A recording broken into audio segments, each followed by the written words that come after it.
was kind of surprised to notice on smallballsuccess.com the other day that the videos that I've done about pitching from lower arm angles seem to get a lot more views than the stuff I've done on hitting. I'm really more excited about the hitting. That's I feel my area of expertise. The research I've done into the dead ball era over the years has really been mostly about hitting. It's precisely because I'm not a big tall guy, and neither is my son, that I don't really know much about pitching. Actually, my son ended up pitching at a D2 school for a couple of years very successfully as a short reliever from a submarine angle. So I did end up learning a good bit watching him and thinking about things, and I want to, because so many of you seem to be interested in this, I'm not sure why, but I guess there are a lot of people of shorter stature who really would like to pitch, and you're not getting the chance because, of course, immediately all the scouts, all the coaches from Little League on up, they're looking for the tallest kids to get out on the mound. Well, I've been lately talking about what I call here the 930 angle, which is a very low overhand angle. It's not quite sidearm, and I feel that that takes advantage of the broad-shouldered body type.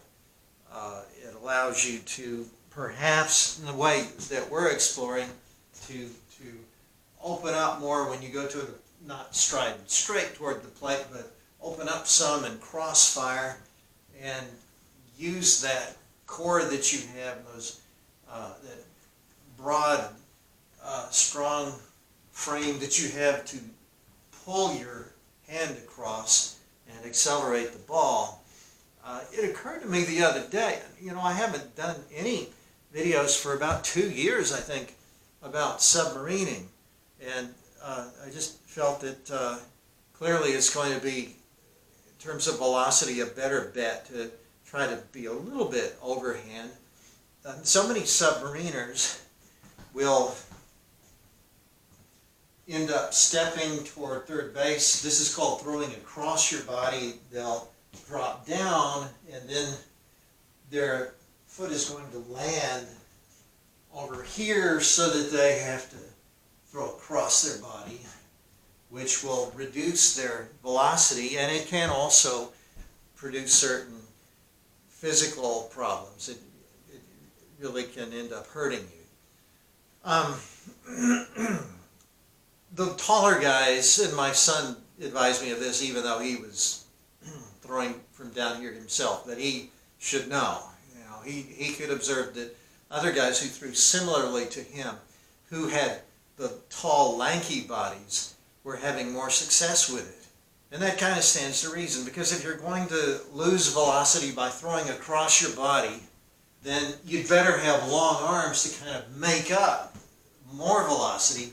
And also the long stride toward the plate diminishes your distance from the plate, and that, in effect, is kind of an artificial way of tapping into velocity, but it decreases the distance that your pitch has to cover to reach the plate. So in effect, that speeds up your pitches too.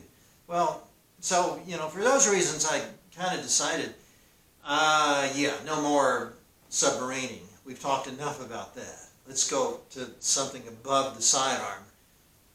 As I was doing that the other day, though, making that demonstration where I was talking about bringing the front foot not behind the rubber, but just bringing it out and dropping down. If you had a camera above my head, I think what I'd be doing is probably coming to about a 60, call it a 60-degree angle, 65 degrees. This would be 90 degrees where the feet are even. And I'm not going to come closed all the way. I'm just going to bring the foot out, and I'm going to use that to kind of balance me as I drop down. And then I come forward and I stay down. Well, I just threw out of a submarine motion there. I was doing that actually to try to throw at the 930 angle the other day in my demonstration. But hey, why couldn't you use that for a submarine windup? I had never thought of that before. And it's funny how you can just be, I think as a pitcher, you can be kind of fooling around with one thing and it leads you in a whole different direction. I don't think hitters do this nearly as much as pitchers, but you do hear about pitchers being in the bullpen and just kind of fooling around, especially you crazy short relievers. You're just doing things to pass the time, and maybe they try a different grip, or they try something new, and wow, this works pretty well. Hitters don't seem to do that nearly as much. But so I was doing this with my demonstration, and it did occur to me that, you know, maybe I could go into that same lift where I'm not going to throw over my front leg. I'm not even bringing that leg that far back. I'm bringing it about 60 degrees closed, but certainly not closed all the way. I'm getting down low, and now I'm going to launch by opening up strongly and also firing low to the ground toward the plate. Well, why do I have to come from 930 if I do that? What if I come from way down here? I could actually get really low. So that's what I'm going to try to be working on. I haven't done much throwing that way at all. And one problem that immediately crops up, and I've noticed this quickly with my first attempts, that it's an accuracy problem. Any experienced pitching coach is going to say that at once. If you're flying open like that, your pitches, you're going to have a hard time throwing in this plane and getting it over that plate 60 feet 6 inches away. And I think that is a challenge, but I don't think it's an insurmountable challenge at all. I think it's just going to take some practice.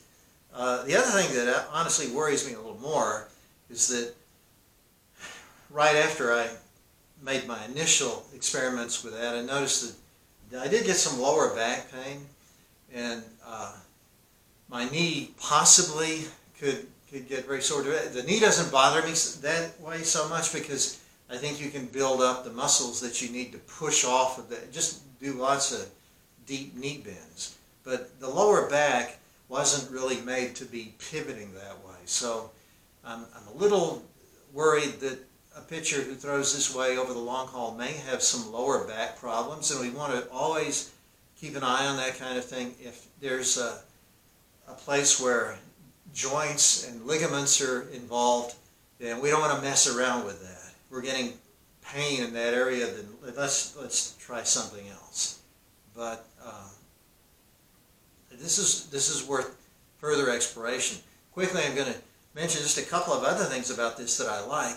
You know, it's not really possible to throw a pitch that rises, even though you hear baseball people talk all the time about a rising fastball. Well, what they're talking about is the four seams fastball, because its spin holds it from falling quite as quickly that it often appears to the hitter actually to be rising. But it's not really rising because that's physically impossible. The weight of this ball is carrying it downward, of course, as well as coming down off the mound. And the ball has no independent source of energy, so it's losing energy as soon as it leaves your hand, and it's got to fall. It's not going to fall as fast as if you're throwing the two-seamer, but you can't throw a pitch from overhand that is going to rise. Well, guess what? You can throw that pitch from down here. You can literally throw a pitch submarining, especially if you get really low. I can throw a pitch that leaves my hand about a foot off the ground, and it can be 3 feet, 3.5, 4 feet up when the catcher catches it. As long as I can get that over the plate, and as long as it's not headed for the backstop, and again, I'm going to have to really work on accuracy here, but a hitter never sees that. A hitter never sees a pitch that literally rises. And he's going to see that thing coming in around his knees when he picks it up and think, oh boy, I've got something I can really drive here. And when he swings at it, it's going to be up above the letters. How's he going to hit that pitch? Especially if you have any velocity on it at all. And I swear, I haven't tried this with a jugs gun yet, but I swear, if somebody said to me, you've got to, your life depends on it. I want you to throw this ball into that screen as hard as you possibly can. This has to be your hardest throw. And if I were loosened up and I had to do that, and I couldn't take a running start, so I had to throw like a baseball pitcher out of a stationary setup. If I had to do that, I would not throw overhand. I would throw something like what I just showed you. I just do that. And I don't know why I feel that that's so much faster. Again, I haven't timed myself yet, but it feels faster coming out of my hand. And I think that's because of my body type and just the way that I'm made. I know that a lot of people can't throw that way. And, you know, maybe you're made more like me and maybe you're not. But if you are made like me, then this might work for you too. So let's explore it. I always say on these videos, look, I'm not an experienced pitcher or pitching coach by any means. So this doesn't come with any guarantees. But I can tell you that one thing I know that most pitching coaches do not know is what it's like to live in a body that's not 5'11", 6'2". Most pitchers don't know what it's like to be us down here. I do. I've spent my whole life down here. So maybe I can talk about this with a little more authority than some of those taller guys.